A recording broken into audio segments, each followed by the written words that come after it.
My girlfriend said, "You can't cage me." I said, "Then fly however you want." So I ended the lease, packed my things, cut off every extra comfort I paid for, and watched her free spirit collapse the moment real responsibility showed up at her door. My girlfriend Allison and I have been together for 2.5 years, living together for the past 18 months, and our lease ends next month. For a long time things felt fun, light, easy, and honestly comfortable, even if they weren't balanced or fair. Allison always loved saying she didn't believe in traditional relationships. She said marriage was a social construct built to trap women, and she referred to commitment as a cage that crushes the soul. Every time she talked about freedom, independence, and breaking societal chains, I just let her talk. It seemed harmless. I wasn't pushing her into anything serious anyway.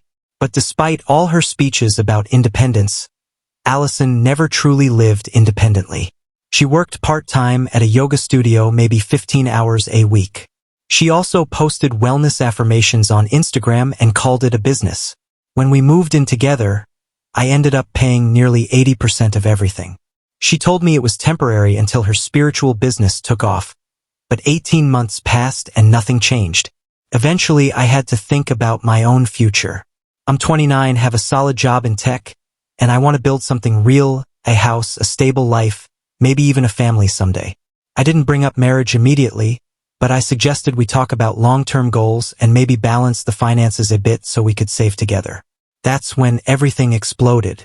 Allison looked at me like I had just suggested she live in a concrete box.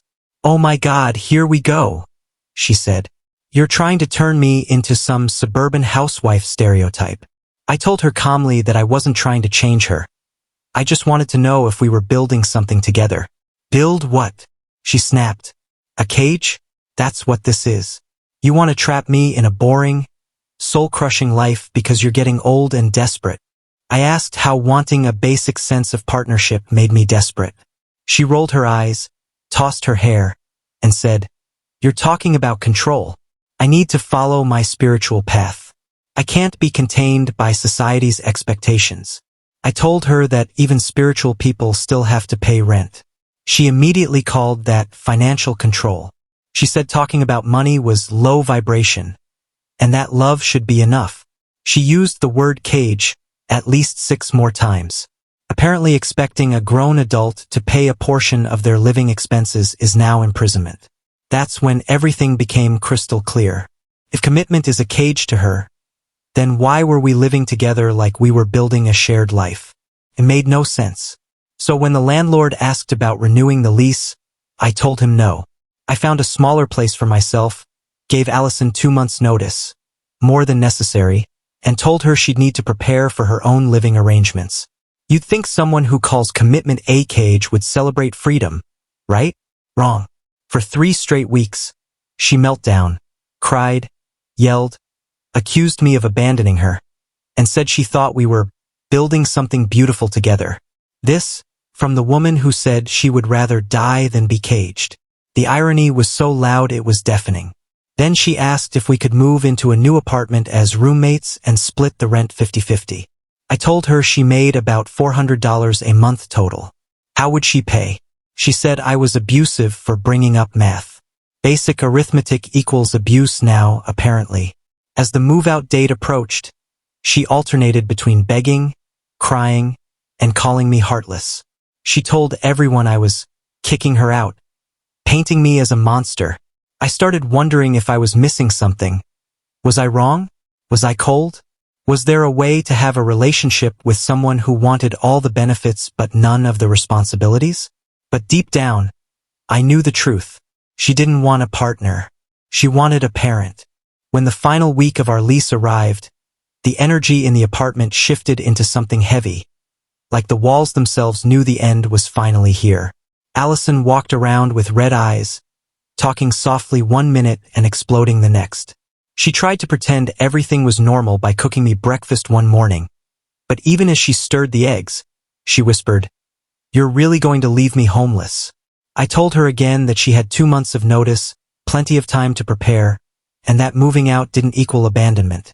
It meant living separately like she always said she wanted. But she didn't want separation. She wanted freedom that still came with my financial safety net. She wanted to float, but she expected me to be the ground under her feet. Every conversation became a circle. She wanted independence, but not the responsibility that came with it. She wanted to be a free bird, but only if I built the nest and paid the rent. 3 days before move out, she announced she found a studio apartment in a trendy neighborhood, and that the universe would provide rent because she believed in abundance. That was her exact phrase. She said manifestation would cover everything she couldn't pay. When I asked how much the studio cost, she shrugged. She didn't know. She hadn't even applied. She just felt drawn to the energy. She told me I should help with the deposit because she had supported me emotionally through my work stress last year. It was a wild stretch and she knew it. When I said no, she stormed into the bedroom, slammed the door, and went silent for hours. Later she came out, eyes puffy, wearing my hoodie, trying to look small and sweet. She sat beside me and said softly, "You're really leaving me behind, aren't you?" But her sweetness felt artificial, like a costume she put on when anger didn't work. The night before move out, things reached a breaking point. We had boxes everywhere, half-finished packing, empty walls that made the apartment feel like someone had already taken the soul out of it. She stood in the middle of the living room and said, "You know, I thought you were stronger than this. I thought you understood me." I asked her what I didn't understand. She said, "I need freedom. I need space. I need my identity. And you're punishing me for that." I told her that wanting freedom was fine, but freedom comes with real-world responsibilities. She shook her head like I was speaking another language and said, "You're trapping yourself in a life that kills joy. I was trying to save you." In that moment, something inside me finally let go. I realized she truly believed her words. She truly saw herself as some higher-level thinker floating above the rest of us who paid bills and planned our futures. She didn't see herself as dependent. She saw herself as enlightened. And anyone who expected her to grow up, even a little, was controlling. That was when a strange peace settled over me. I knew I was making the right decision. Move-out day arrived, and the morning sun felt sharper than usual. My stuff was already loaded into a truck. Her things still covered the apartment like she hadn't accepted reality. She was sitting on the sofa, legs pulled against her chest, crying quietly. I told her I was heading out and that I hoped she took care of herself. She looked up at me with eyes that were both angry and afraid and said, "You'll come crawling back when you realize you miss me." I told her calmly that I hoped life brought her what she needed. She didn't respond. She just looked away. I walked out, closed the door behind me, and felt a weight slide off my shoulders. But the story didn't end there, not by a long shot. 2 weeks later, I got a call from the landlord. He asked if I knew where Allison was because she hadn't moved out. My jaw dropped. She had stayed in the apartment, without renewing the lease, without paying rent, without permission. She told the landlord that I was coming back, and that she had a spiritual right to the space. He told me he was filing formal eviction papers because she refused to leave. I reached out to her, and when she picked up, she sounded so casual, like nothing had happened. I asked why she was still in the apartment. She said, "Because this is our home. You're going to realize you made a fear-based decision, and when you do, you'll come back. So I'm staying until you wake up spiritually." That was the moment I fully understood. She wasn't just avoiding responsibility. She believed her feelings created reality. If she felt something should happen, then logic, rules, and contracts meant nothing. The landlord had the sheriff serve her papers. She posted a long rant on Instagram about being oppressed by capitalist housing systems.